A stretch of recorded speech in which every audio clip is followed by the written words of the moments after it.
courses, we've had a lot of conversation about Microsoft's Whiteboard.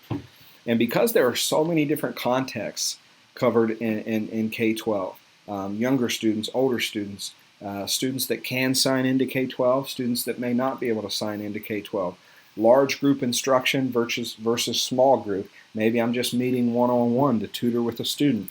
There are so many different contexts that I want to cover the integration of Microsoft's Whiteboard and apply that across some different contexts so that it makes sense to you. I think the whiteboard is a nice tool. It's nice that it integrates so well, but depending on the context, you might want to go a different route, and that's what these videos are for. So first, the whiteboard that's integrated into the team meeting. If I just click the share button, whether I'm on the web or on the desktop app, whiteboard will be there, and I could integrate that whiteboard right there into my meeting, and it would display on the screen. However, the only people that will see that whiteboard while I'm providing instruction and support, the only people that will see it are the ones that are signed in with their K12 account.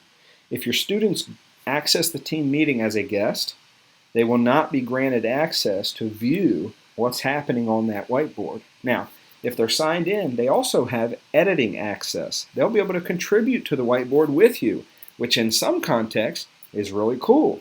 However, if I'm teaching a group of 50 students, I'm a secondary teacher meeting with a group of 50 students, that's probably not the best way to go, because I might have 40-some students who are signed into K12 all contributing to the same whiteboard, all erasing different things that might be going on, and you won't have a clue who's contributing what, who's erasing things that other students have put on there. In that context, this might not be the best way to go. So the next video will cover some other contexts that might help, that might better suit you. Thank you for listening.